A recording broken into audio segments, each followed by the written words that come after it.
आज बेल का बताएं। बेल होगी आपकी, क्या कहेंगी मैडम? बेल होगी आपकी, क्या कहेंगी? बिस्मिल्लाहिर्रहमानिर्रहीम। अस्सलाम वालेकुम नाज़रीन, मैं हूं फयाज़ महमूद और आप देख रहे हैं फयाज़ महमूद यूट्यूब चैनल। नाज़रीन, इस वक्त इस्लामाबाद हाई कोर्ट से आपको खुश आमदीद। और अब से कुछ ही देर कबल यहाँ पर अना अली जो शेख दानिश की बेटी हैं वो इस्लामाबाद हाई कोर्ट में पेश हुई थी। आज आपको मालूम है उनकी दरख्वास्त ज़मानत समाअत के लिए मुकर्रर थी।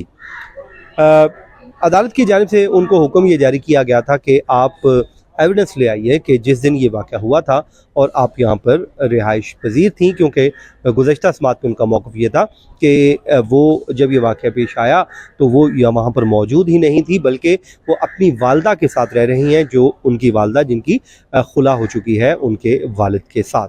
तो जिसके बाद अदालत ने ये कहा था कि आप का जो रिकॉर्ड ये बताता है जिसमें CNIC नादरा का कार्ड है और दीगर जो आपने डॉक्यूमेंट यहाँ पे सबमिट किए हैं वो ये बताता है कि आपका एड्रेस जो है परमानेंट और जो आर्जी एड्रेस है वो सारे का सारा फैसलाबाद में है।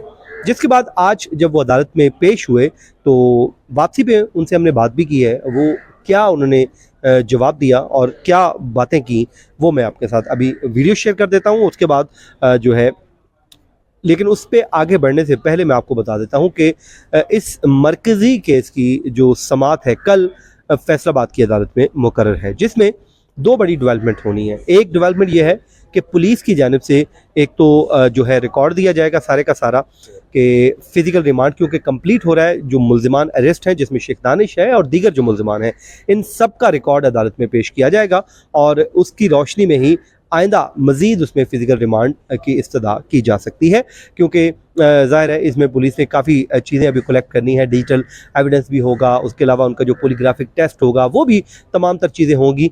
एक तो डेवलपमेंट ये होगी। अब देखना ये है कि कल अदालत इस पर उनके रिमांड में फर्दर कोई एक्सटेंशन करती है या नहीं, इसके लिए हमें थोड़ा सा इंतज़ार करना पड़ेगा। लेकिन दूसरी जो बड़ी डेवलपमेंट अहम है उसमें जो खदीजा है, जो मुतासरा बच्ची है, जो स्टूडेंट है, उसकी स्टेटमेंट रिकॉर्ड होनी है और वो है 164 की स्टेटमेंट।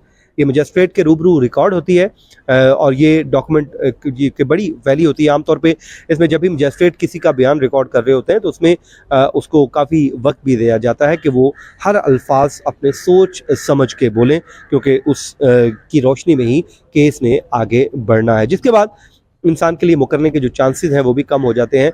और जैसा उस्मान मिर्ज़ा केस में हुआ था कि लड़की और लड़के, मुतासरा जो लड़की और लड़का था, उन्होंने स्टेटमेंट रिकॉर्ड करवाई लेकिन वो बाद में मुनहरिफ हुए। उसके बावजूद जो उस्मान मिर्ज़ा है उनको डिजिटल एविडेंस की रोशनी में सज़ाएं सुना दी गई थी। तो इसमें भी अगर पुलिस ने अच्छी इन्वेस्टिगेशन की जिस तरह इस्लामाबाद पुलिस ने की थी तो इसमें भी सज़ाएं यकीनी हो सकती हैं। उसकी वजह यह है कि इसमें भी डिजिटल एविडेंस बन रहा है। उसमें सबसे पहले तो वो मोबाइल चाहिए जिस मोबाइल में फुटेज बनी, उसके बाद पॉलीग्राफिक टेस्ट होगा, उनकी आवाज़ें अगर मैच कर जाती हैं और वो जो टाइम पीरियड है उनका मोबाइल डाटा वो साबित कर देगा कि उनकी मौजूदगी भी वहीं पर है, तो ये चेन ऑफ एविडेंस इनके गले का फंदा बन सकता है। तो आज अना अली अदालत में पेश हुई, जस्टिस आमिर फारूक साहब की अदालत में पेश हुई।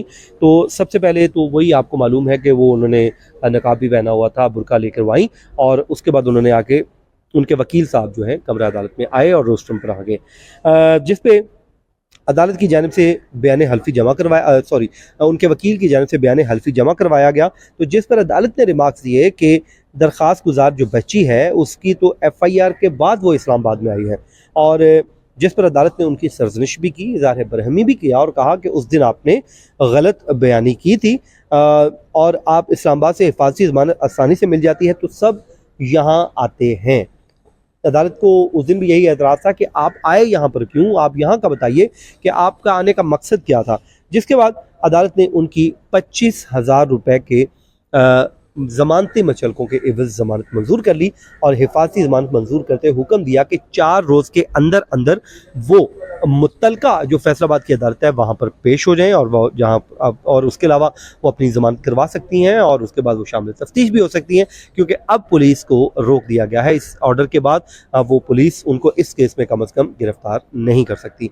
नाज़रीन, जब ये समाअत ख़त्म हुई तो उसके बाद जब अना अली वापस आई, जैसे पिछली समाअत पे वापस आई तो मीडिया मौजूद था, हम भी मौजूद थे, तो हमने उनसे सवालात करने की कोशिश की।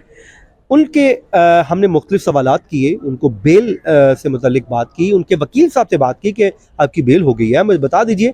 लेकिन यूँ लगा कि जैसे अन्ना अली आज चुप का रोज़ा रख के आई हैं और उन्होंने अपना जो मुंह है उसको बंद कर लिया है, वो बोलने को तैयार नहीं है।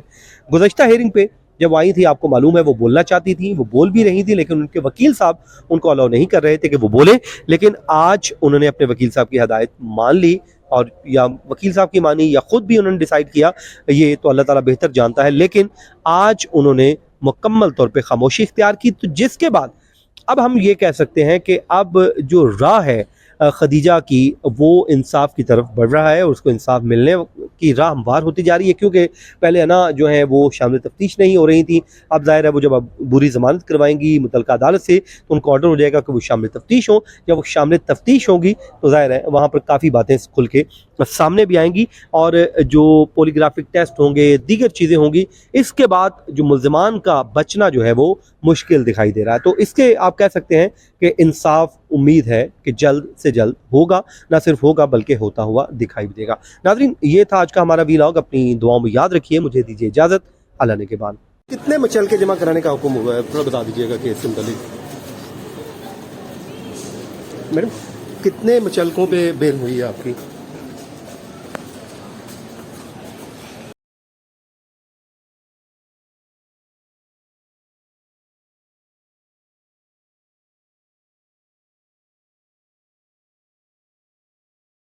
लगे हैं जहाँ ये हादसा हुआ है, मैं वहाँ नहीं मौजूद। आपकी बेल एप्लीकेशन एक्सेप्ट होगी?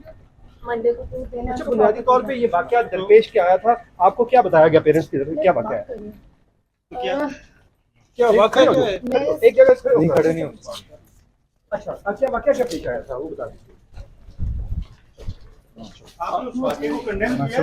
आपके वकील को बात करेंगे कि बड़े सीरियस नोयत के इल्जाम हैं, क्या कहेंगी? हाँ जी, Excuse me. मैंने जो कहना था मैंने कह दिया है। आप बता दीजिए। देखो माइनर है, ये आप देखें क्या करें माइनर। जहाँ एक लड़की की इज्जत है, करना चाह रही हैं वहाँ किसी और लड़की की भी इज्जत है। वो अपना मौका कोर्ट में देंगी, दिस इज इन प्रेजुडिस, ठीक है? प्रेजुडिस में